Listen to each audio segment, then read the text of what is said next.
seen it? Yes, with the blonde-haired girl. Cindy Mancini. Yes. Yes. Only one in the room who's seen it. Well, you've aged yourself then. Lynn? Have you seen Can't Buy Me Love? Patrick Duffy. Is it an old movie? Yeah. No, it was from the 80s. Salon, Telescope. I just had a disturbing birthday a week ago. You're 60? Pretty close. Feels like it. You get a birthday? Well, it was on the 8th, but yeah, I turned 50. Gross. It's gross. Why? How old are you, Lynn? I'm gonna be 44. Yeah, just wait.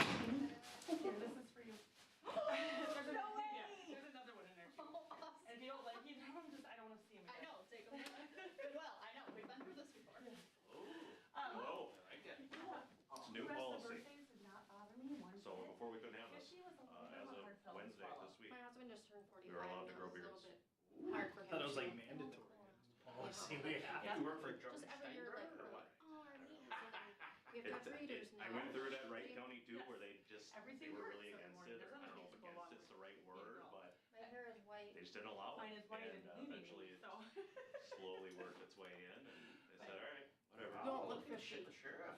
So, Even if you're lying, I'll take it. No. I don't know where I should sit, where would you like me to sit? no, you really don't.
a tow Big truck? guy that Little do, flatbed, throw it on.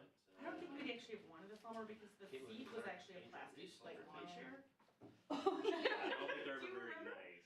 In Iowa, Huh? a bicycle is considered a Push me out of motor the way. vehicle for purposes of DWI laws in Iowa. And it's hilarious because there's a bike ride every Friday night over the summer from Omaha, Nebraska to Council Bluffs, Iowa to this taco shack that serves like $2 pitchers of margaritas. Oh, And so it's just this like everyone's trying to be really careful on the ride back from Council Bluffs to Pedal bike? Omaha. Pedal bike. Motorcycle. Bicycle, pedal bike. Yeah, Brent, Oh, how do you, you're lucky when you stole the nuns' bikes that you didn't end up in a clink. And when I was taking He's like, criminal, allegedly. Yeah. So Brad, it was, when I was taking criminal law, we got to Tonight, watch I just said to my friend, a "It's cute, body I just cam didn't want to video get of soaked somebody tomorrow, getting so." pulled over for a DWI on a horse in Boring. Texas, because the law, So. horses are considered motor vehicles in the state of Texas. But in the state of Texas, you can also, everybody in the vehicle can be drinking, have open bottles. Yeah, So in Missouri too, like, Yeah. the driver has to be sober, obviously, but if you want to. but open bottles in Just cars, drink. okay, yeah. Might have to cook one of those downstairs. But yeah, no, a horse is considered a motor vehicle for the purposes of DWI in Texas. So if you want to see some really fun videos, look up body cam of horses getting pulled over for DWIs. Which my dad and I had a whole conversation about that afterwards. He's like, but the horse can walk its way home. It doesn't even need you to be awake on the whole like. Right. Because that It used to actually be. seems like a safe ride home. Well, that's when my grandpa was growing up. You'd ride your horse into town, get drunk, fall asleep on the horse, and wake up at your house. Right. Yeah. They always get you. Oh, well, yeah, they're gonna go home, that's what the brain is at. Yeah. They know where they're fed. And you know, a horse isn't gonna do something really you don't want it, I mean. No, it's a big animal. In the end, if it doesn't want to, it won't. I know when we rode our horses back, I'm they like, knew where I'm the barn actually was, super because they had to fan. keep But this is running actually into my the, into the doors, they like ran you in. Yeah. Like, Oh, that's interesting, I'll have to Google some fun. Yeah. Horse Texas. DWI Yeah. videos.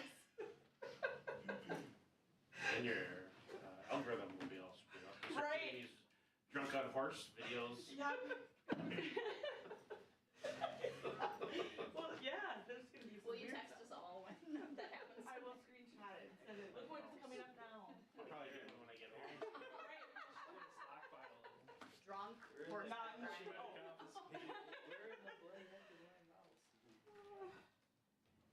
Oh, it did charge all the way. These are the slowest charging It I've takes had. forever. Oh my It takes gosh. like 8 My hours. husband Like the supercharger. unplugged mine. I plugged it in this morning when I got home. He had, at some point during the day, unplugged it. So I'm like, please make it through. Yeah, it went to 100, but it took all day. Yeah, And like, the I mean, charge for me doesn't last They put 2 it in weeks. this pouch. So it's 98% now and then it'll be 0 when I. oh, mine gets close. Look at that. You're talking about your iPad now? Yeah. It's just, they charge really slow. So I plugged mine in this morning and then my husband at some point during the day unplugged it. So I'm on like a And they're like, oh, I'm gonna put waiting this for part. prayer. Yeah. All right, I won't, but I'm at 98, because yeah, I have the same thing where I get. Lynn, can you get the?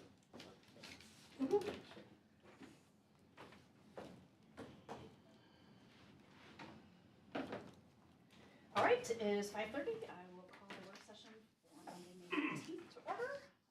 First, we have the city manager's report, Mr. Ryan. 1 second. Here we go. All right, good evening, Mayor and Council. So happy to share through Erin and her team's work, the city's community rating system, Class 7 was recertified, so that means that property owners who need to get flood insurance in our floodplain can receive up to a 15% discount, so a lot of, as you can imagine, tedious and intricate work and paperwork related to that. So we just got word on Friday, so good job, Erin. Thank you, Erin. Old Carver Road is scheduled for a mill and overlay this Wednesday. There'll be a detour from Chaska Boulevard down Mount Hope Road and into the downtown. Andrew and his team are working through that. Who's the contractor on that, Andrew? Valley? No, bituminous Roads. roads. Yep. So that should be a day-long project in and out Ready to Yeah, go? we met this afternoon, so they're on schedule to do that. So hopefully, if it doesn't rain tomorrow, which it's going to rain tomorrow. It's so raining as we speak. It'll be later in the day, Wednesday, it should be done. And here I saw some paving work on Third Street Bridge this afternoon. Provide an update for the council. Yeah, so we got the wear course paving done today on Third Street Bridge. Plan is to get all the signing and striping done by the end of the week, and have the road open by the end of the day, Friday, for the weekend. So, we're not anticipating any full closures from here on out after it gets open. There'll be a few things that they have to do yet, specifically the painting of the concrete walls for the bridge and the railing for the bridge. That has to happen. That'll be happening the week of the 26th and then into early June. But that can all be done from like working on the sidewalk. So they're not gonna have to close the whole road down to do those things. But yeah, everything's on schedule to have it all wrapped up here in June, and we'll put that one behind us for good. I have a So, question. You're opening next week, or right, Friday, sorry, this Friday? yeah. So there won't be any striping for parking on the road?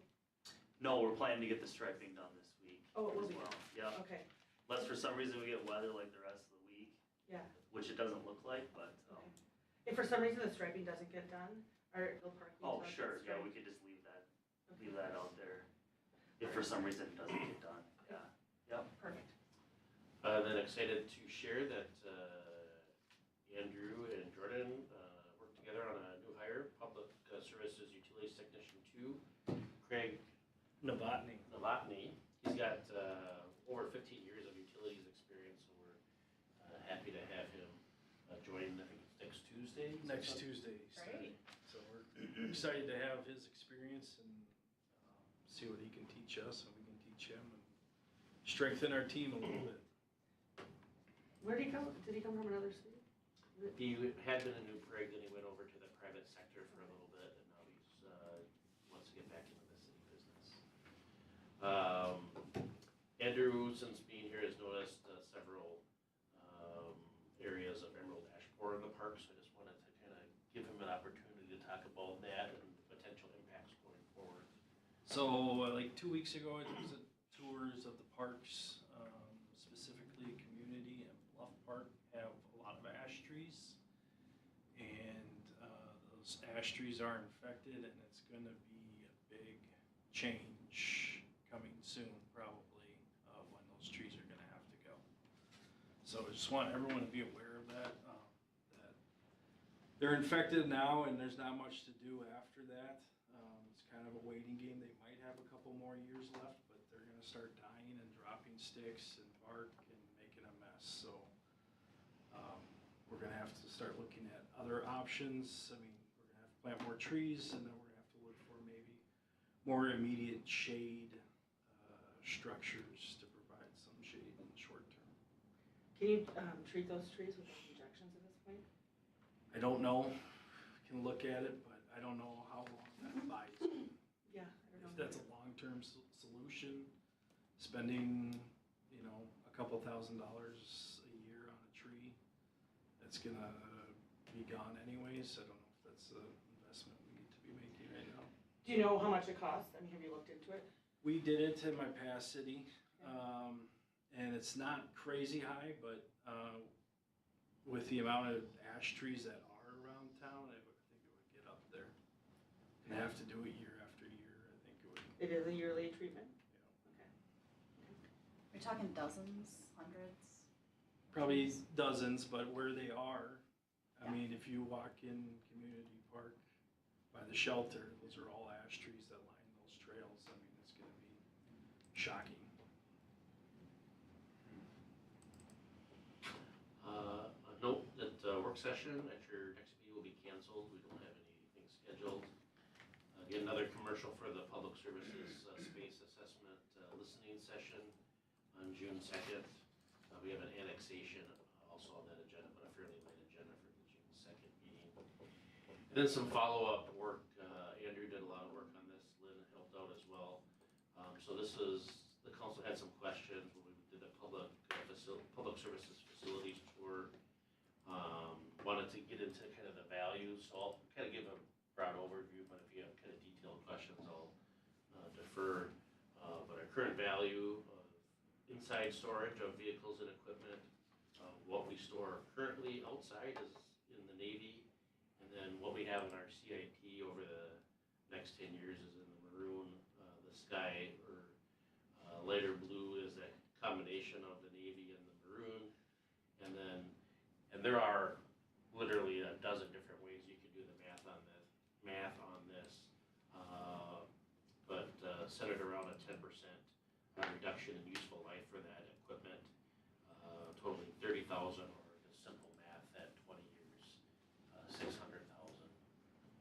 And then the second piece is looking at time related to staff rotating vehicles and equipment. I would emphasize these costs wouldn't be like savings as far as cash savings. This is just time. The team is already in place, so it's just a matter of efficiency and how you want to use these numbers. But again, a bunch of different ways that you could probably look at this. The first row is just moving equipment and vehicles at the start of day and end of day to get to the pieces that they need. And then the second row is that seasonal rotation of winter to summer, etc. And then, dedicated tasks where we have our snowplow equipment at the main shop on Jonathan Carver, and then bringing that down to the brine tank facility at the downtown place. Again, all background kind of information, but wanted to follow up with this prior to the listening session on June 2nd. Any specific questions or follow-up? So the daily hours, at first you're like, what, how could it be that much? But if you're looking at 0.25 is 15 minutes, right? So maybe just when that comes out, because that was my initial thought, right? So I'm probably not the only person who's gonna look at this and say, right, from the public. So just make sure that it's explained that like, that's the total, it's not every employee out there. Correct. And, really how fast does it take to add up 15 minutes on that, so. Well, and we discussed this internally, unless the council wants to do it differently. It's not our intention to present these numbers at the listening session, because this is background information, but the space study and the needs assessment is, at least from our perspective, is just, the listening session is just to look at the space needs. This is a background piece of information that might help someone make a decision on it. And maybe too conservatively, but we don't want to, at least as a staff, we're trying to stay out of the position of providing data that could be viewed as promoting a certain position. And so, at least at this initial phase, we're looking at it as just, this is the space study, what do you think? This might be helpful at some other point in the process, but our initial perspective on this is not to lead with this in the hopes of not trying to be in a position where someone's accusing the city of trying to have a bias towards a certain position or need. Okay. Can you go back to the last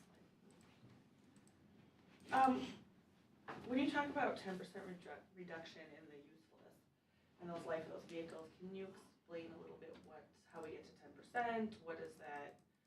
How is the outdoor storage actually reducing it? So Is it rust? Is it? Yeah, like if you have a plow truck, let's say that's outside, out in the elements rather than being inside. If that's a 20-year piece of equipment, does sitting it outside take 10% of the years off of that useful life? Now, you could look at this a million different ways. You can look up studies. There's not really a documented number that says if you park this truck outside, it's going to do this. I think 10 is conservative. Of being exposed to cold, having trouble with the battery starting, and all those other components getting beat down on the sun. So, Like what degrades it? Like sitting outside, what's degraded on the vehicle? So batteries, rust. hydraulic hoses. Okay. You get holes in the bottom of the truck. I mean, rust is a huge thing. So Wiring for mice. Yeah. Everything. mice. Sure. Yep, I just mean, want to know a little bit so that if someone has a question about. Yeah. Well, and I think this is Flying outside is not, not the best. a good snapshot, I think, because I think these are really good questions. I also think like, if we present this too early, we're gonna have conversations that, oh, why are we using 10%? It should be 20 or 5 or, Okay. and, But to start off with, people are gonna say, well, why can't they just be stored outside? correct. Then I can say, I have Yes. in my back pocket when Joe City comes up and asks me, well, why can't they just be outside? So, okay, go ahead, sorry. Yep, no, that's it. This was great. I know Yeah. that there was probably a ton of work that went into this, and I think you were the one that asked for it. That was a Eric great and I both. idea. Yeah. Because to be able to have this, and I agree with you, Brent, I don't think it's a June 2nd element, but it will be, I think, if we go further down the path of building something new to say like, not only are we out of space, here's the space study, but here's the information on what it's costing us to be out of space. So, thanks for doing that. All right, council requests? Any? Going once, going twice? I'm sorry. We're missing someone, I know. Okay, Deputy Nelson, you're up next with our monthly sheriff's office report. Welcome. Thank you. Thank you for having me back. Wasn't sure I was gonna make it. We've only kicked out that one Yeah, person. right, exactly. I don't have a whole lot to share. I did look at some of the numbers, and I'll kind of go into a quick glance at them for the month of April. But I was gonna let you guys know, I was gone, obviously, the last couple weeks or so with some training and things like that. So I was away at some firearms instructor school stuff, some things that I'm passionate about. Got some additional training in PIT, if anybody's seen the PIT maneuver on, high-speed chase, stuff like that. So pursuit intervention techniques. And then I went through an interview and interrogation course with the BCA, or the Minnesota Bureau of Criminal Apprehension. So some quality training, some stuff that we like to put our deputies through when requested. I requested the firearm stuff. The PIT interview thing is something they like to put everybody through. But that was just sort of where I've been. So I apologize for maybe some of the slow reports that I've been getting out weekly. I know I bombarded you guys with a good 3-week condensed one last time. So as far as kind of looking at some of our April numbers, nothing jumps out at me as being, overly egregious or high. Again, I think our traffic numbers are still on the low side. Working to get our other team members motivated about getting some stops here in town. And what can tend to happen with these numbers is when we do stops on Jonathan Carver Parkway, or we might be up on the Chaska Road, they sometimes get coded in as those, either a township or as Chaska. So sometimes the numbers get a little goofy in those areas, and I know those guys like to run a lot of traffic on JCP. Or if you get too far south of town, obviously. Maybe we saw them speeding, just down by the gravel pit there, but we might not get the stop called out until after the the T intersection where it'll code differently. And that's sort of on us. We should be a little bit more diligent about where they're mapping and where the actual violation occurred at, so we can have some more accurate numbers in that respect. But other than that, yeah, nothing that I saw in quick review. I know I did see, let's see here. We did have only 4 arrests for the month, which is typically a good thing. We don't have a lot of people around here committing offenses that would require us to put handcuffs on them, so that's good. A couple DWIs, things like that. But most of our traffic stops end in verbal warnings. We did write some citations for speed, no proof of insurance, other various minor violations. But is there anything that anybody has seen in the past month, anything that jumps out at them, at least in my reports, something that maybe, we want clarification on? Nothing about the reports, but when you're doing traffic, are you doing those on collector streets as well? So Monroe, Spring Creek Drive, 6th Street, 4th Street. Reese Graff Road. I don't know. There's a lot of them. That's not a collector, but. Oh, I'm sorry, I thought you said side streets. I said collector. From what I personally have done, I know I'm not great at hitting some of those, smaller roads that'll collect into the bigger ones, because sometimes it can be hard to get a good stop in that area, a Yeah. good safe stop, but not a great excuse. So it's definitely something I will make a note of and pass along, that we're looking for some additional control and get the lights out on some of those side streets, if you want to call them that, right? That would be great, just Yeah. so that you know our perspective when we're hearing from residents. Yes. They're not complaining about speeding on Jonathan Carver Parkway. I mean, they may be, but it's the car that blew through the stop sign in front of their house. It's the car that went too fast when their kids were playing in the front yard. So it's those like neighborhood issues. Right. And like, I think there's always that sense of optics and seeing you guys out there and going through the neighborhoods and that kind of thing. So 100%. that would be great to drive through and to nail somebody on Spring Creek Drive if you could. Well, yeah. And we're all about the lights because, you know, that perception that we are out and about is really what's great and important. So, Except for the Volkswagen that give him 2 tickets. yes, they're a repeat offender. When does that become arrestable? That's a lot. To speak to JCP, you know, since we've passed that new, that engine braking kind of amendment, I really haven't gotten any complaints. I don't think I've gotten one, honestly. I don't know if I was gonna say. people have just sort of kind of mellowed out on it a little bit. Maybe the enhanced ordinance sort of, you know, sort of calmed it a bit, but I have not received any calls or. Good. So- Other question. Are you also looking for overnight parking in like the park and ride and in the parks? So that's something that I want to say Brent and both Paul have sort of brought to my attention, and Okay. I did relay some of that information off to our night cars. Certainly can do that again. I had asked them to maybe take a pass through there because I know we have some very obvious repeat parks vehicles in those areas. So I know park and ride for sure is a big one, but And this time of year with getting warmer out, Lions Park is a spot that usually gets hit for vandalism and spray painting. okay. Because that shelter is tucked back behind the trees. So if they could make sure and run through there a little Yeah. bit too. Absolutely. Good on that too. And I didn't go that way today, but yesterday there was a boat on a trailer in Community Park pretty late, so I don't, Okay. hopefully that's not intentionally there. There's a for sale sign on it, but that's against a couple of our Yes, ordinances. I can think of a few of that, yeah. Okay, perfect, yeah, good notes to have that I can relay to our guys.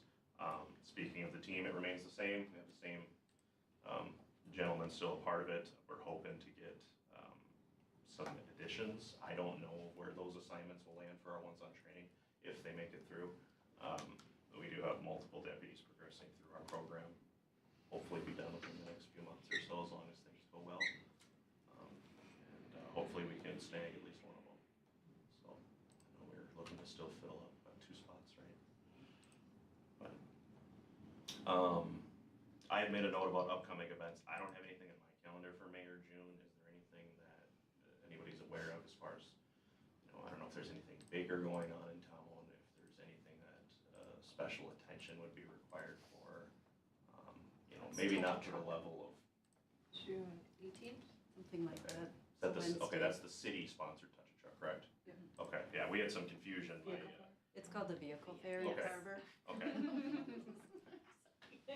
Colloquial, well, I just. Yeah. because we had gotten our lines crossed a little bit, because Fleet Farm was hosting their own event in, I wanna say like August though, so at least they're not close together, but, okay, perfect, and I do believe, I've already spoke with Deputy Wayner, and he's gonna be available for that event, so he'll be around, and that'll be an after-hours thing for him, so he won't be called away, he'll be able to kinda hang out, interact. And if you want to put it in your calendar, if you don't already, the Steamboat Days weekend here in town is 6, 7, 5, 6, 6, 7, 8, 5, 6, 7. It's after Labor Day this year? It is after Labor Day. Don't give me any more heart attacks.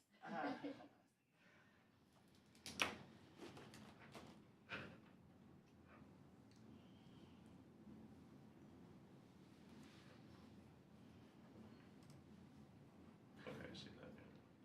The Steamboat Days, do we have 5. additional deputies working during that time?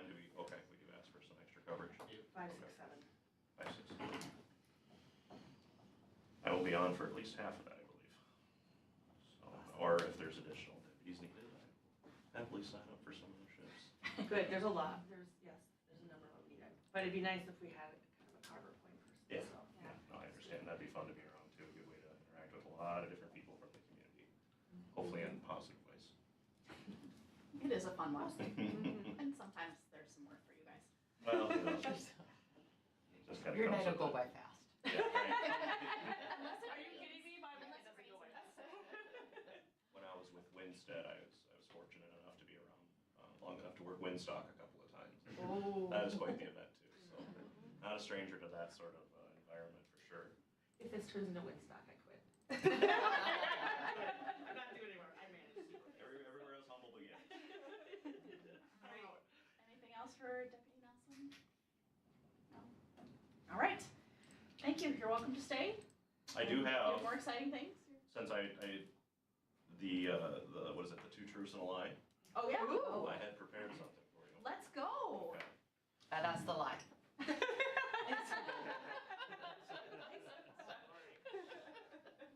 Okay.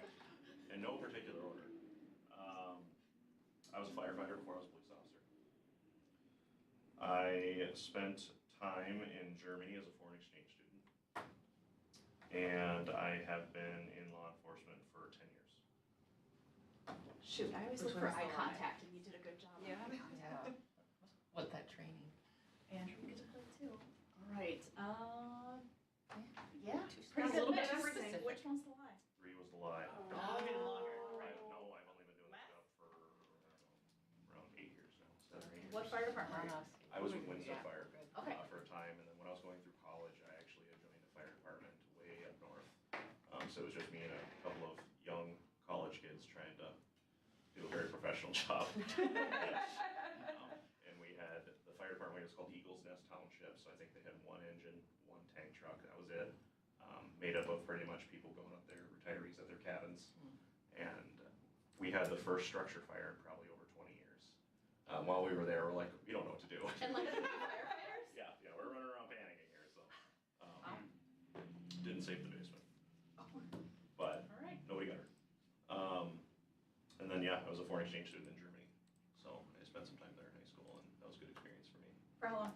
I was only there for a few months. Okay. So, it was enough time for me to definitely feel like, okay, this is very different than home. So, Speaking of jaywalking. yes, it was a good experience, and I'd recommend anybody who has an opportunity to travel, especially at maybe a younger age, to help build some independence. And yeah, so. Awesome. Well, thank you. Yeah, I absolutely. appreciate you doing that. My email's always available, my phone, my work phone, whatever, reach out. I'll get back to anybody as soon as I possibly can. I will extend the ride-along invitation again. I don't know if anybody read that in that one email. Completely open to any of us, but if you want to ride with me or anyone else, just let me know. So, it doesn't have to be for a super long time if you don't want it to be. It can be, for an hour, I would say at least a minimum, get you in the car, so. All right. Perfect. Thanks, Heather. Yeah, Thank you. absolutely. See if I can squeeze my way out of the chair. All right, up next is the Laketown transmission line. Ms. Smith. Thank you. I'm gonna try really hard to not say Great River Greening. I saw that in the writing down That there. way.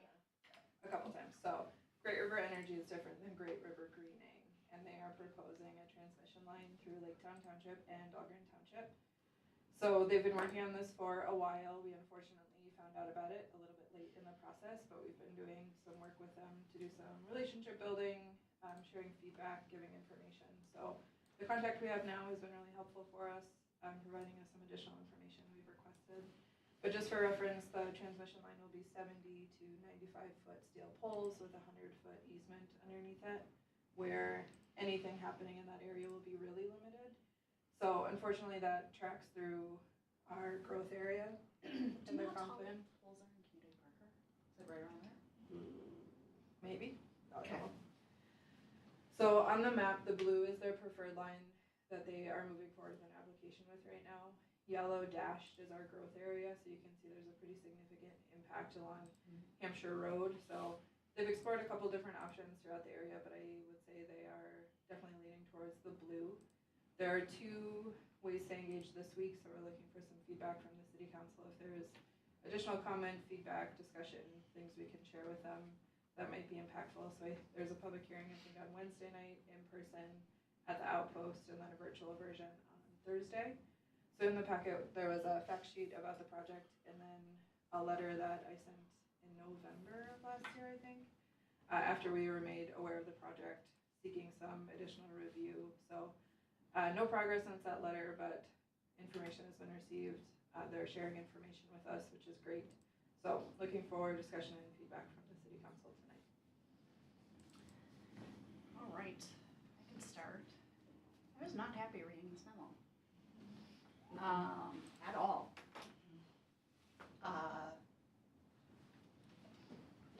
We were completely kept out of the process until we stumbled upon it, thanks to a township resident, it sounds like.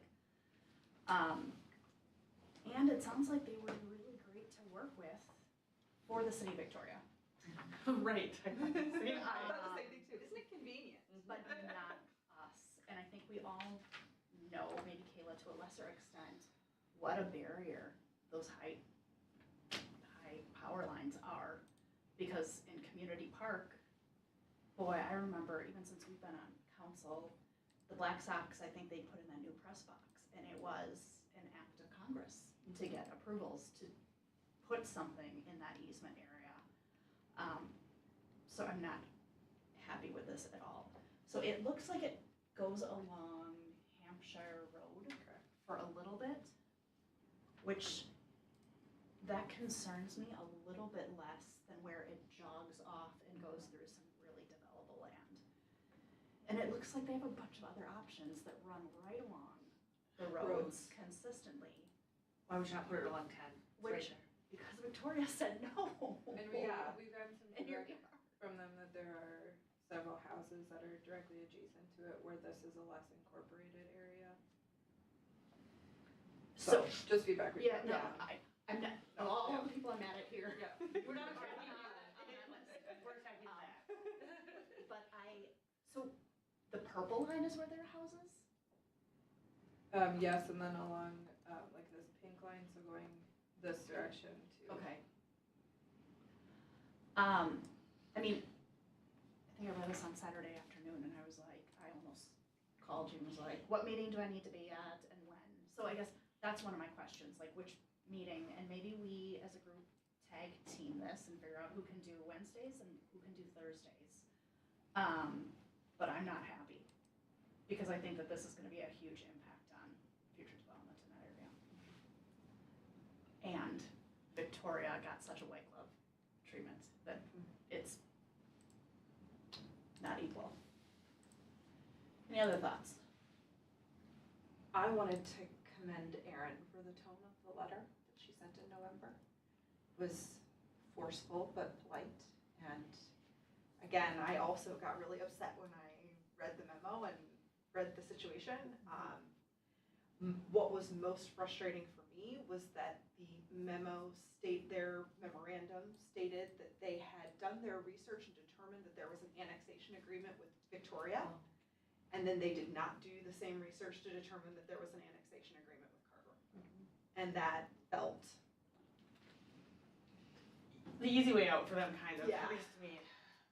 Like, hey, look, we did it for Victoria. We did our due diligence, but we're not gonna do it for now that we're moving in. We're just gonna pretend like there is no due diligence to be done. And I mean, I kind of, from their point of view, you know, you drive that area and it's clear that Victoria's encroaching on that area and it's not clear that Carver's encroaching on that area yet. I understand that, but still, you can take the time to look up one annexation agreement, you can take the time to look up two. So, yeah, I agree, we should figure out who's going on Wednesday and who's going on Thursday, because we need to have a voice. Yeah, so my comments obviously are the same, but for us, so what do we do? What do we do to stop it, change it, at least give our best effort? What do we do? I guess I think the question would be, are you satisfied with what Erin has in her original memo, or do you want to amplify that in any way to provide additional comments? I think now I don't remember word for word when I wrote your memo here, so, but I don't, and if you didn't mention, or if you did mention, but maybe we should make it stronger, that the due diligence, as Kayla said, was done for Victoria, however, was not done for us, and I think that's okay to put a pointed statement of that in there. We address that. Yeah. I think it'd be, essentially what I feel like I'm hearing is the city council would like Great River Energy to pursue another route. 'Cause just to be like overly cautious, I think if we had something like that from a revised version, if any member of the council decides to go to those public hearings, it'd be nice to have a unified, like, this is the message from the council. Yeah. Not that one council member says one thing and then there's maybe 15 degrees difference in what the mayor might say. So a letter that Erin submits as a part of the formal process, but that you could use as your talking point should you choose to provide verbal testimony. Yeah, and like in my mind's eye, when I was going through this on Saturday, it'd be almost like reading the letter again, just to get the point across. And I think there's an opportunity, Minnesota Valley or MVAC is the end user, so we could probably copy MVAC. Because I think we have a stronger relationship with them, and if they hear that the city council doesn't support this route, I think that frankly has even more weight than submitting to the formal public hearing process with the Public Utilities Commission. So I'm sorry, was the Carver County, did they get a review on this also? They did, yeah, because it goes along 10, they actually say that in there, that Victoria and Carver County reviewed it. Okay. So let's, I think kind of to what Brent was getting, I'm talking strategy of, first of all, I can't make Wednesday's meeting, but I can probably make Thursday's work. What time is the meeting? Do you have an email? We don't have photos. I can't do Thursday, but I can do Wednesday. I think it's good if we divide and conquer, to be honest. Why can I not find this now?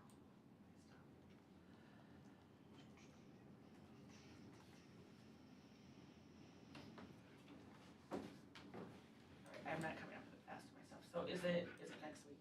Is it No, This week. This week? I am, Oh, like 2 days from now, Wednesday? I'm leaving tomorrow, so So I I will can do do it. Wednesday. Okay. Do you have it? Okay. Of course. Because it's spring for Memorial Day weekend. It's like when they rescheduled the June planning commission, I was like, oh, look, I was planning on being out of town that week. Yes, So- no, unfortunately, I'm out of town the rest of this week. In person is May 21st, What time? 5 until 5 p.m. is an open house. And then 6 to 8 is the public hearing at the outpost. And then there's an online hearing via WebEx to be held on May 22nd from 6 until 8. And I'll pass this email on to Brent to forward to the rest of you. And I'll connect with Joe Green, who I think some of you have maybe met. He's kind of a government services rep with Minnesota Valley.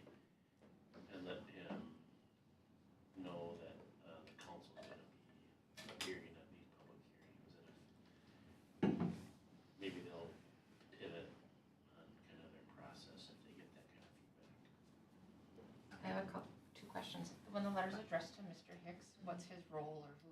He works for the state. Okay. Good. And then, The Public Utilities Commission.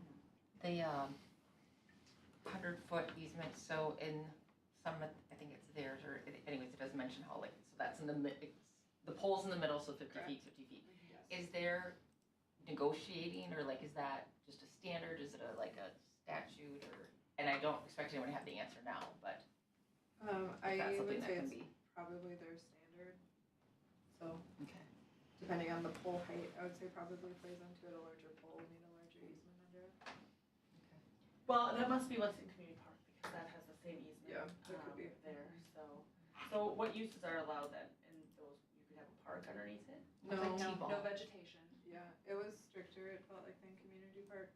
Okay, So okay, because I think you aren't supposed to have trees, as far as what you know, either, but. So, like, couldn't even do a trail I don't think so. along there. They don't want anything underneath it. Okay. So Logan Hicks works for the environmental review and analysis at the Department of Commerce. So they're one of the reviewers of the project. And that area is zoned industrial, So it's residential? generally, low density, and then it jogs this direction. Okay. And just a little back, one of the reasons they chose not to do Engler or County Road 10 is the county has plans to upgrade that road, and so they're uncertain. They're concerned that if they place poles, that they'll be impacted by future roadway improvements. Unfortunately, what makes the land very helpful to them right now is what would make it valuable to us. The fact that there's nothing there. Point. So were they too far along in this process? Did they have the blue line figured out by the time we heard about it? It felt that way, yes. Okay. And what do you think our chances are to affect change here? I would say our relationship with MVEC is pretty strong, so I'd say that's definitely a path forward. Okay. It feels like this process is pretty deep in, but I think if we let MVEC know, they could advocate on our behalf too, so. I don't think it's for naught, like I think it's important that they know we're invested in this and it's deeply impactful to our growth area, so. Do they, what power do they have to force easements from the property owners? I don't know the answer to that, but I think they saw that there were existing homes, especially along the purple, and kind of jumped back 10 feet from it. Yeah, because I believe you said that, or somewhere it said that this was brought to us by someone who would be affected by this and doesn't want to be. Correct. It was the township resident who was in our growth area. And is there any way we can leverage their concern as well? The person who came in was really vocal at the meeting, so I think Okay, good. her information has been captured by them. Wonderful. I had a similar question. So any of these like they propose, will they have to work with the landowner, like buy some, or like they can't just go marching in and say we're taking this? So No. could some sections be more expensive than others, I don't or think more so. like a long process, and some might be simple? I think if we had a Dave here, we could answer that. Okay. We just don't know the process for acquisition. They're not a public entity in like a traditional way for like They roads. can't eminent domain. Right, but I don't know what rules there are for utilities. I think it would be if the council had characteristics of where you want the line. Sometimes, as you all know, it's you make more ground up if you have an alternative to what's proposed. So if they're, I'm not asking the council to like set a line, but like, you know, under what conditions would you support? There's a lot of options on here that don't cause us Yeah. problems. You know, and I think not just because it's outside of our future growth area, but even with the understanding of what 10 may or may not become, that just seems like a no-brainer to me that you would put it along the roadway that's already existing. Any existing There's roadway. nothing that's there. Yeah, I mean, even if it followed Hampshire Road a little bit more closely for Yeah. the duration there, I would have less issues with it. Yeah. And again, this is somewhat speculative based on our conversations. But the reason that they're not going up strictly along Hampshire is because of those existing homes. They don't want to have to relocate those homes, so they're going to kind of areas where it has the least amount of Yeah. impact. Right. But no matter what happens, if the line comes into the blue, yes, they have to work with homeowners, but the city of Carver, we don't see any kind of funding or any payment from them because it's not ours. You know, Okay, so there's nothing in return for us for sitting back and saying, please line. So if we're going to work on our messaging, I think you're right, and that we can't say like, nope, we don't want it, have a nice day. It would be better to come and say, this is what we'd like to see it, this is the solution that we're suggesting. And I feel like I would rather see it on, what's purple called, Route Engler. route alternative A. Yeah. And then I'm comfortable suggesting it following Hampshire, but I understand that that might not work out.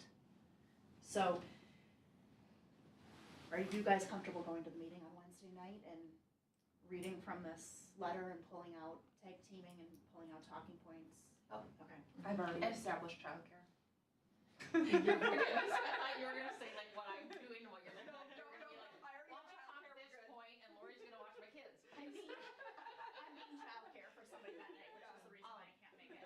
I am, and also, I just really want understanding of like, what's their pros and cons for the different routes, and I just need to hear more also from residents and future residents in our growth areas and businesses, so. And at the risk of being too prescriptive, I'd love to see you each go out individually instead of Absolutely. teaming it, because I think the More more voices are better. quantity I that we have, agree. yeah. Erin and I work together on a new letter that we'll submit formally and then get that to you prior to them. Okay, I have a question for you, Mayor, and more like an advice. Should I wear a Carver logo? Sure. I mean, wear whatever you want, but maybe. Not my tag Steamboat Days t-shirt that I something. had. Not your mindless stupid t-shirt, but Or not yeah, that one, like. no. This is an opportunity to break out those plastic name tags. So, would it also help if we submitted our own letters individually? Again, I think the comment period for this ends June 2nd, so we have a Okay. little bit of time. And would you be able to help us? For sure. I mean, I don't even care if it's ChatGPT where it's the same thing said just a couple different, 5 different ways. I mean, the strongest points you're gonna have are what, and like the public hearing is important, but not as important as like Written. the letter that we send to Great River and back. And so don't look at this public hearing as like your last best shot to like make change. Okay. It's a statewide regulatory public hearing, so you're already gonna be on the record. And frankly, like I would imagine a lot of the decision makers are probably not gonna be in the room. Okay. Because they have a Public Utilities Commission that makes decisions on this, so,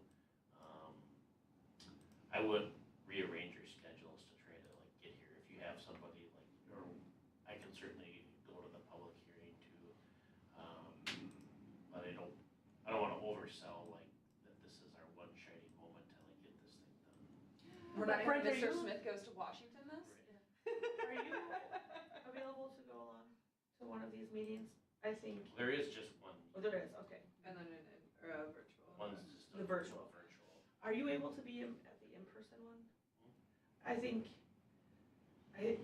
because you work this on a daily basis, you have a lot of the background knowledge on it too.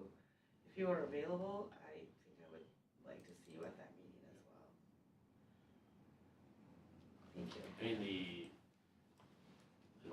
I'll make a phone call to MVEC and we'll call Great River, because I don't wanna blindside them, but this, we will say in like the, strong terms that this is strenuously objected to by the council, so. Just knowing how MVEC operates, I'd be surprised if they don't, reconsider their approach on this. Do you have a contact with them that you guys can share with us? Because I can reach out Yep. to, and Great River. So, Great River Energy is the company that's gonna put in these poles, and then MVEC is gonna use the electricity that's generated through those lines? Okay. All right. Did we cover that adequately? Do you have what you need from us on that one? Yep, we'll send some contact information, meeting information tomorrow, and then we'll send some talking points too. Okay, and I'll try to remember to reach out to Erin and to see if he can participate, maybe in the virtual. Okay. Thank you. Thank you. Are you gonna be able to participate in the virtual? Sorry. I'm not sure. I'm just asking, because if the three of you are all gonna be on that call, we will have to do some sort of open meeting, something. So, For a call? To a person. Because you'll be receiving information from, regarding the city. As in, who's planning on going to the virtual? You, Eric, maybe? I'm gonna ask him. And then We'll be at the in-person, but there's only 2 of us that can go to that one, so. Yeah. I'm not worried Does about that- Tuesday. Or Yeah, I Wednesday. don't think I'll be able to make it Okay. anyways, but, does that apply to online Zooms to have a I quorum? have to check with you. Okay, okay. If it is, we'll get it appropriately noticed. Okay. Probably count me out anyways, but that's just a curious question to know. so. For future Yes, reference, if anything. in case I can make it, then Yeah. I won't, Okay, or we just have to notice it anyways, notice it. Let in us case- know, because we should probably like divide and conquer of, we can figure out a way of like who's gonna talk about not being involved in the process, somebody can talk about Sure. where we prefer to see the line, and somebody else can talk about future growth there. I don't know how it has to be done, but okay, we can figure it out. All right, thank you all, I'm happy to see everybody kind of rally around this one. Okay, what we've all been waiting for, the project kickoff for our 10-year financial plan update from 2026 to 2035, which feels really far away, but it isn't. It should be. Thank you, Mayor and Council. So tonight is just going to be a quick update of what we have in the 10-year financial plan. So it's a kickoff, and yes, you all have been waiting for this. I couldn't sleep that I last know, night. it's so exciting. So the purpose of the plan, just a few reminders. So the purpose of the long-term financial plan is we are identifying infrastructure, equipment, and staffing needs for the next 10 years. And it incorporates the capital that we need and how we're going to finance projects in both the general fund and enterprise funds. So it's revenue sufficiency and how we're going to set rates for the future and connection fees that will support operations. And again, this is a planning tool that we're going to use to develop strategies to meet future capital and infrastructure needs. And just a few reminders, the long-term financial plan is not the budget. We will be working on the budget as well, but it will help us to make decisions on the budget. And it's based on certain assumptions that reflect a snapshot in time and actual results that occur in 2024 or right now will impact the future of the plan. And it's meant to be a guide for council and staff to pivot in response to changes in the economy and the community, building trends and different things like that. So 2026 updates to the long-term plan. We have assumptions that we update every year, and a couple of those are inflation. Erin helps us with the housing and the market value and growth and different things like that. And then we work with staff on staffing, streets, infrastructure, with the engineers, vehicles and equipment, parks, buildings, and facilities. So you guys will be getting presentations with potential additions, and we'll be updating the values on all of those items and the timing needs and different things like that, because items might be moved up or pushed back and say, oh, that equipment isn't needed for another 2 years than we thought. And because of that, different rates might change. So here's the staffing plan that we currently have. You guys probably saw this last year. As you can see, in 25, we're planning for a mechanic. That's just what the plan says. This might change. And then you can see that there's a general internship plan for 2026. And I'll just leave this up here, but these can change. Yeah, That's so a July 1st start date. We haven't posted that position. This is due to change, yes. Right. So a couple pieces on this. So with Andrew kind of coming on board, encouraged, and he's going through a process with his team to kind of explore and verify that need exists, and are there other needs that are a priority over to that. Am I explaining that correctly, Andrew? Yeah. So we're still kind of working through that process. I can also, and this is kind of the nature of how the staffing plan, and frankly, all the plans will work, but like the contract deputy, I talked to Commander Wolene, and for sure that's something that we believe that we can be pushed back, and so not in 2026.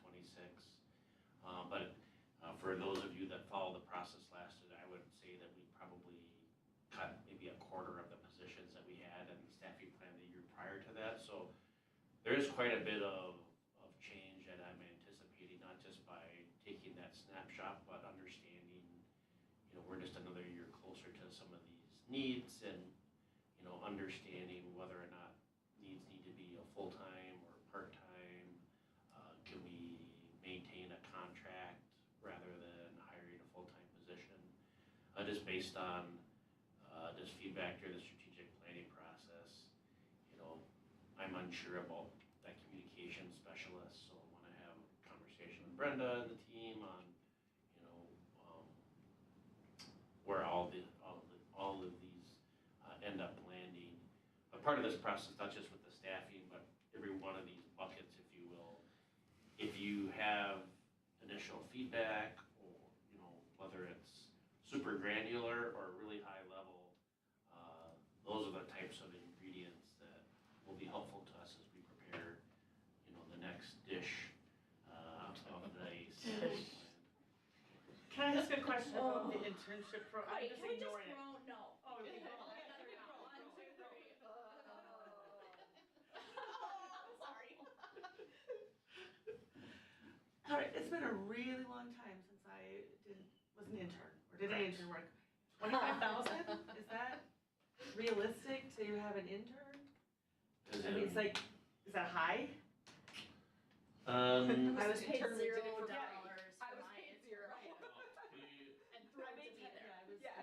paid I mean, $10. That one I thought it was. I would say like 25 years ago, I got $12 an hour.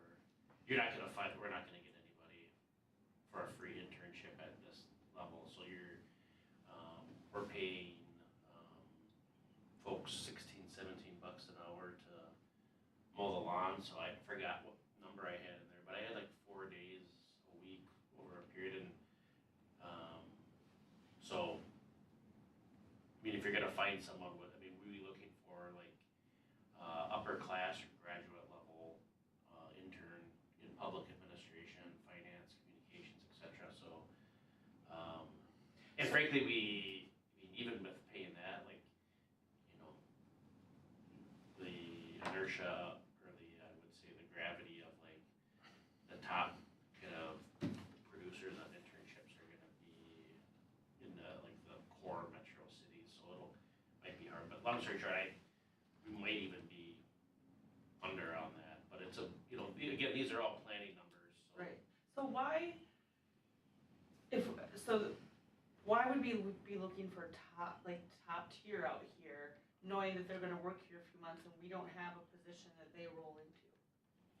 We're just gonna teach them it and then pay them and then they're gonna leave for somewhere else. Correct.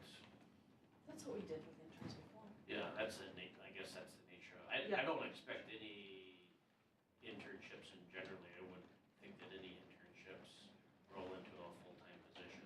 No, That's not the nature of it. Right, I recall that from back in the day, but I don't know, it just seemed, how long are you expecting the intern program to be?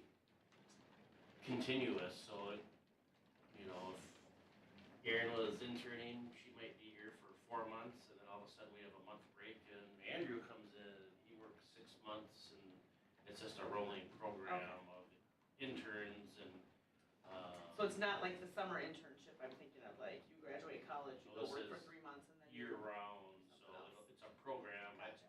I can do the calculations when we, you know, bring it back. But 25,000, if you think about, I don't know. That makes more Yeah. sense, cause I'm I think I thinking, was- like you said, the 3 months, you graduate from college, you get 3 months, This and then you is- go find something else. Because part of, like, when I had my program, like, you had to do a year-long internship, you know, and so, I mean, the last time we funded this, it was like maybe 10 years ago, we did 3-month internships, and by the time you got to know them, they left. And so I decided it was kind of a waste, frankly. And so in order to, if we do this and get and I don't mean like, I mean, it's odd saying like top tier with somebody who's in like college, but we want someone who's like serious about it, because if we find the right person, we'll end up gaining more than we're giving, because you'll end up having someone with, you know, what amounts to be kind of a burgeoning like professional experience that can do a lot of things that in a year's time you'd probably have to pay double that amount to like have them as a full-time employee. So Okay, well, that makes more sense, thank you, cause it, again, hit me as like the 3-month summer internship. Yeah, I'd sign up for that intern. Yeah, right, as a second, whoa. 21-year-old me would have signed up for that. You know, so if you think about it, like, it's essentially like $2,000 a month, you know, is what we're planning for, so 1,000 every 2 weeks, I don't know what that, what's the math? And they won't work full-time, No. yeah, and they'll have, I'm sure they'll have days off and whatnot, so. Okay, no, Yeah. that's fine, thanks for the explanation. Hey, from my perspective, just a couple of things. Uh-huh. So I would support flipping fire chief with contracted deputy. And I know that that's a bigger discussion that we've had, and I know that you all heard me say that before. And then just another perspective, I don't know what we were meeting with Commander Wallin on, but we were talking about the sheriff's department and kind of some of their staffing challenges.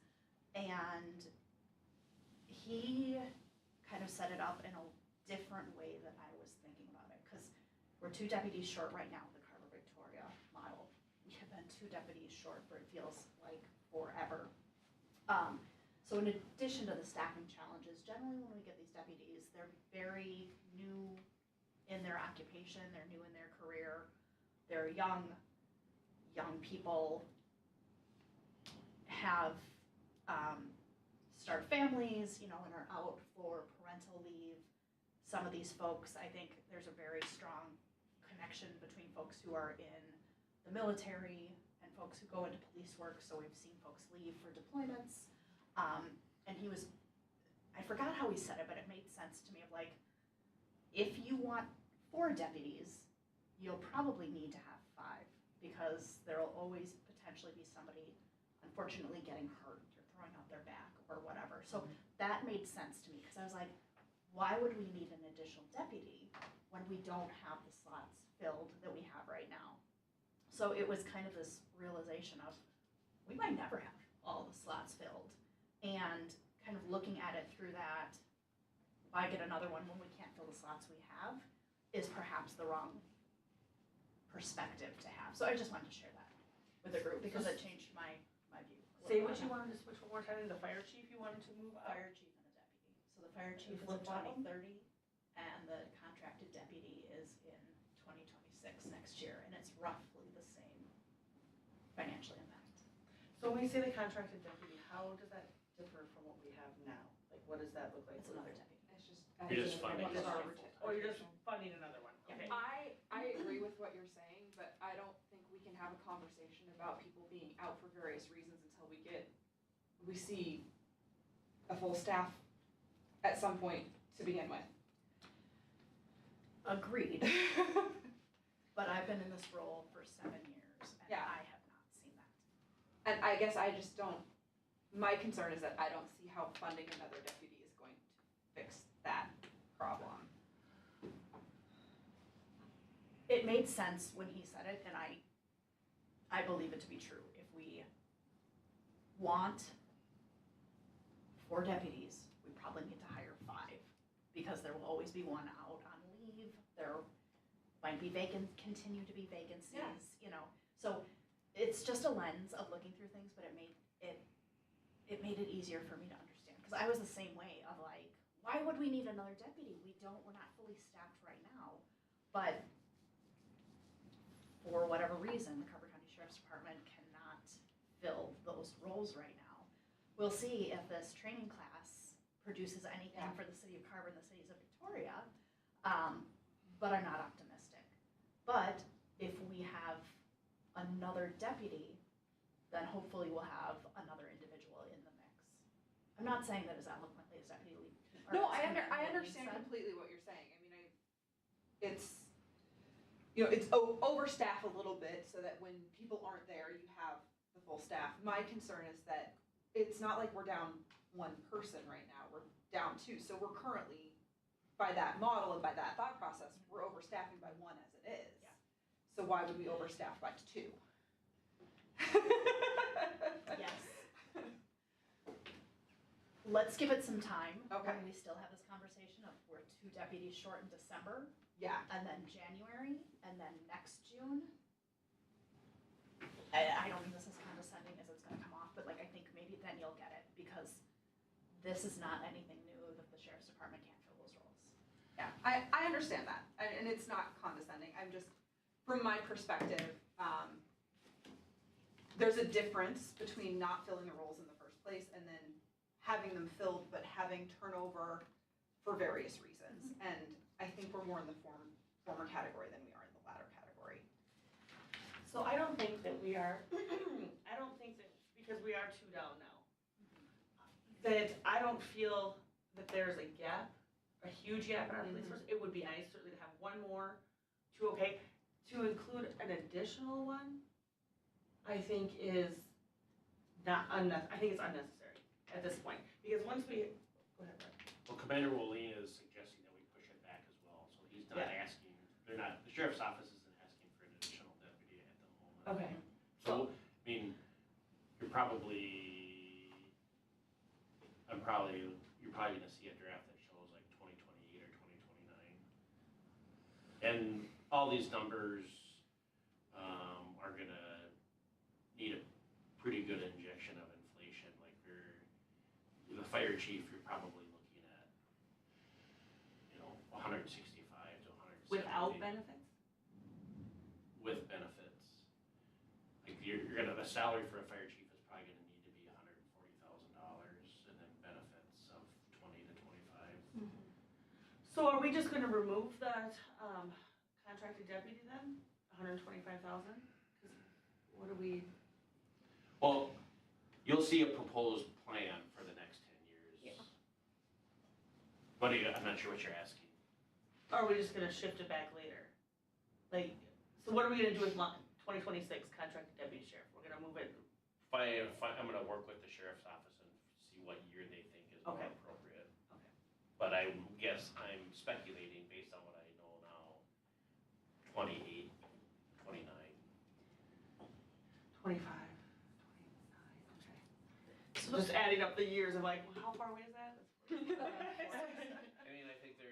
think this is really a good discussion. I think one of the things that I've been talking to the team about is unless like told otherwise, that you don't have, like, again, you'll see a draft, so you don't have to like land on this today. But I'm trying to squirrel away as much like levy capacity that I can for the council for public services facilities, and so you start biting off new salary in the amount of like 150,000 here, that's a pretty good debt service payment towards a new public services facility. And so similar to the strategic plan, you're gonna be in these situations of like, okay, can we move forward under the current model and have the contracted deputy and some of these other positions later on in the decade or the early part of the 2030s, knowing that you're gonna make a significant investment in capital facilities, or do you wanna do it in reverse? Or you can do it together, but I think as you see as Lynn progresses with this, like, you have pavement management plan, and that's gonna need quite a bit of an infusion of like cash to keep up. We wanna get away from borrowing for equipment, so that needs cash. Everyone wants to invest in parks, and so again, it gets back to if everything's a priority, nothing's a priority. And so this will probably be one of the tougher 10-year plans that you have, because as a growing city, there are multiple things that are needed. It's just how do they rank? Where can you be efficient, cost effective, and creative? And so this is very helpful for us. And Courtney, that leads into my next, so when we've been talking about the fire chief position, we've talked a lot about hitting that 10,000 mark. Victoria and some surrounding cities as they grow, kind of that tends to be, they're like, oh, now it's time. I do not look at this and look at 2026, which is next year, to put in a full-time fire chief. We're not their population. It's nothing against anyone who's on the fire department or works in the fire department. I have a lot of respect for all of them.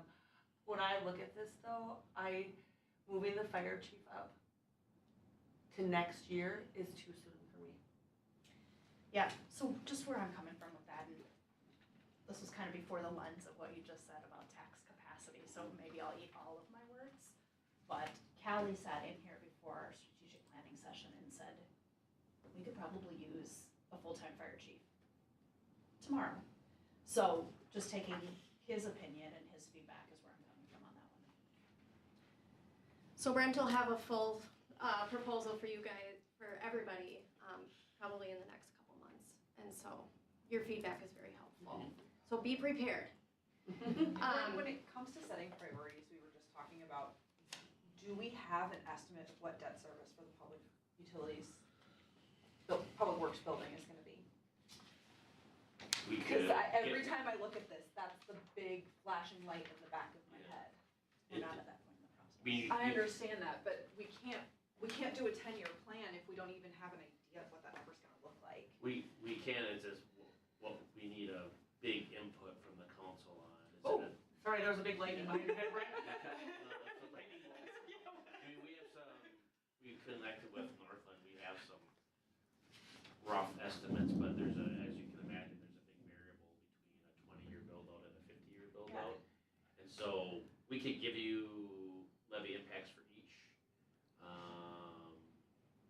But again, we can make those better and narrow in once we, if you said, okay, staff, we want a 25-year build-out, and start with the architect and kind of whittle that number down, like get that number down to like, we actually have something, because it's a anxiety kind of written proposition to go for, like, have a concept that says 30 million, but all it is like a box on a piece of paper. Like, I think we need to go through that exercise and say, okay, it's gonna be a building out to this X year, and then we have like a plan that says, okay, it's gonna cost, $100, and then every year it goes up, it's gonna go by inflation. But we can give you some broad stroke numbers. Because I just think that if we don't even have that number in the back of our head, Yes. thinking about what we want to do for staffing, what we want to do for these things, while still keeping the levy in mind, it becomes completely moot. We're putting the cart Yep, before the horse with this big, huge project. So what we can put a placeholder number in and say, and we'll have, the way our process is aligned, we look for, like, at your July 7th meeting, we're asking the council to provide some feedback. We'll do a kind of an overview of that June 2nd listening session. And if the council says, start your planning processes for X year build, then we can get public services started, but then we can narrow down and within the context of this 10-year plan, we can put that debt levy in there, and then you can see how all the numbers are impacted by that. In my opinion, that'd be the best way to do it, rather than showing, okay, here's a 30-year build, here's a 50-year build, because then you have like this 100-page plan that had 3 times Yeah. for that And scenario. I don't want you to do that Right. at all. I'm But- just saying that I don't. We can do exactly what you're Yeah. asking for. Yes. We just need the direction on 20, 30, or 50-year build, I just don't. I don't or think. something in between. Yeah. I'm concerned that we're gonna do all this work on this, only to have to completely redo it because we've got. No, we wanna, we wanna show you where you wanna go with that number in mind, because Okay. that's literally the $1 million question that'll influence how this thing goes up and down. Okay. So Thank you. here's what we currently have for the streets plan. This is our pavement management plan that we currently have set. We'll be taking a look at this as well, with any updated numbers that Erin has. This includes any kind of municipal, state aid numbers, and then our local road, improvements as well. These are current numbers for parks. I'll be meeting with Erin and Andrew to update these assumptions, the timing, the amounts as well. And this is a mixture of park dedication and our park fund, correct? Let's see, yes, yep. And then this gets a little bit large, but this is vehicles and equipment. We just received the SCBA compressor stations getting installed right now, actually, at the fire station, so that's exciting. I met with Callie today to have our meeting 1 of the CIP, so there's lots of updates to the fire part. So lots of movement will be happening in the next few months about vehicles, equipment, different timings and updates, so. Municipal buildings and facilities, again, the minute we wrapped up the long-term financial plan last year, a bunch of our assumptions and what we thought was going to happen changed. So lots of movement on this page as well. So look for new presentations from staff. Where we'd like to build a public services building for $7.5 million right now. Yes. That'd be great. That was one of the things I saw that I went, A Quonset hut. It'll be a Quonset hut. Oh. As long as it has a sink. Oh, funny. Good one. Water infrastructure. So Erin has been helping with this one. We have oversizing in here. We'll always have that. We need to probably update that assumption. Again, we'll be all moving parts here. So probably timing will be moving for some of these, for the public services facility, obviously, and different things. Sewer infrastructure, southwest service area, we'll be updating some of those assumptions because of things that we know now today that we didn't know 6 months ago. So here I'm just showing you some snapshots of the current plan that we have, and it shows our rates, and our rates are determined by all of that information that I just showed. And so it shows that, we're planning to update the base rate for sewer next year by $5, which we implemented a base rate this year. Anything that we change in that plan could change these rates. And so hopefully not, I like that we had a plan, if anything, maybe it'll lower them. Cross your fingers, because I don't want anybody coming and yelling at us anymore. But we need these rates to support our operations. And so that's the whole purpose of this plan. So that's what this is showing you right here. Okay, so sanitary, sewer, and storm are each going up for what, 6 and what, 5? That is a big jump. When does this stop? So you'll see in 28 and 29, it levels off. And so I tell this story to people that come in here, and it does hurt right now. And I tell them, I tell this story at least 3 times a week to customers.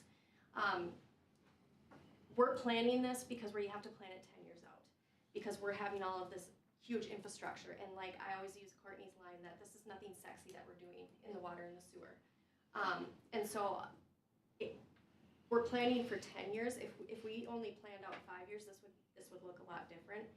And they might have 25% increases because we, forgot to plan the southwest area, or we forgot to plan, the 212 extension. So we're trying to do this. If you can see, we have a 12 and a 19 and an 8, but then if you look further out, it's level at 3. And so that's what we're aiming for. We're aiming for that level, once the growth really kicks in. And just to add on to that, so you'll see the update will show this out 10 years, and then it's frankly up to the council. If you don't like the rates that you see, then we have to go back to the drawing board and make changes and either stretch things out.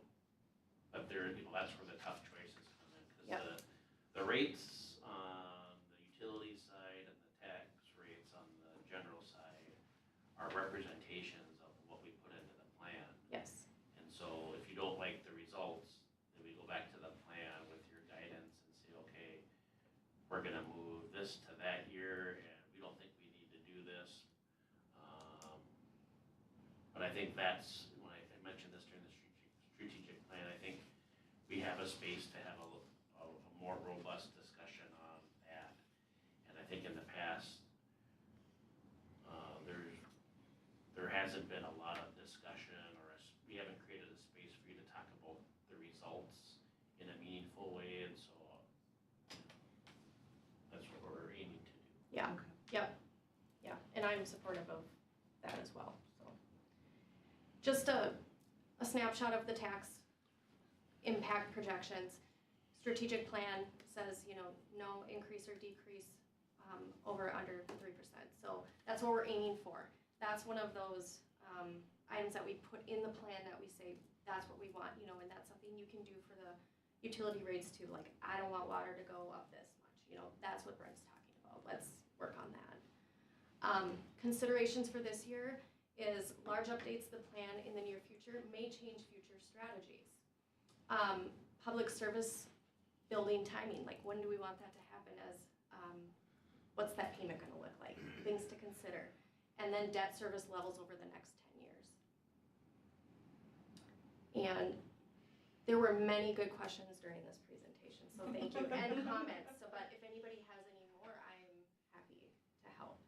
Any additional questions or I comments? have a question, I think it'll be pretty quick, on slide 11 Yeah. with water infrastructure.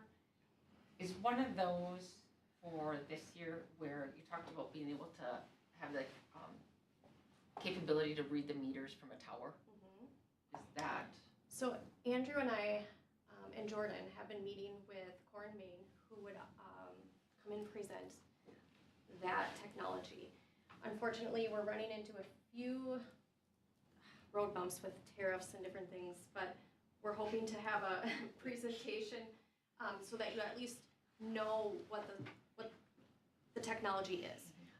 So there's a couple different steps to that, but I do have a placeholder in here, 95,000 for water, 95,000 for sewer, and that would at least buy us the technology to upgrade the MXUs, which is the meter reading technology that goes from the meter to the outside of the home, so that it would communicate with the towers once we install the towers. Is that the third one down? Yes. Metering system, water portion, okay. Yes, so that's just to purchase those MXU pieces. Just somewhat related to Councilmember Sayers' question and Lynn's presentation, I don't know which slide it is, but you'll see like the southwest utilities extension and the 212 sewer crossing. So the 212 sewer crossing is 4.3 million. The southwest connection is, I think, total around 5. But those are self-contained, so the city's utility rates and connection fees aren't impacted by those. That's the trunk fee. So those two projects are put into the bucket and then divided by the units and paid by new development. So if you, and we'll reinforce that again when you see the presentation, but know that those are kind of off to the side, as I would almost classify them as separate or segregated projects from your main plan. Can we like put an asterisk next to those or something so that we can Sure. remember that when we read it? Just because those numbers are. Any other questions, comments? All right. Thank you. I think we need to Yeah. save on that transition time, save the budget presentation. What do you mean, you can't finish it in 3 minutes? Probably not. Okay. All right, well, then I entertain a motion to adjourn. I'll make a motion to adjourn. And a motion by Councilmember Mock, I'll second. and a second by Councilmember Sayer. All those in favor say aye. Aye.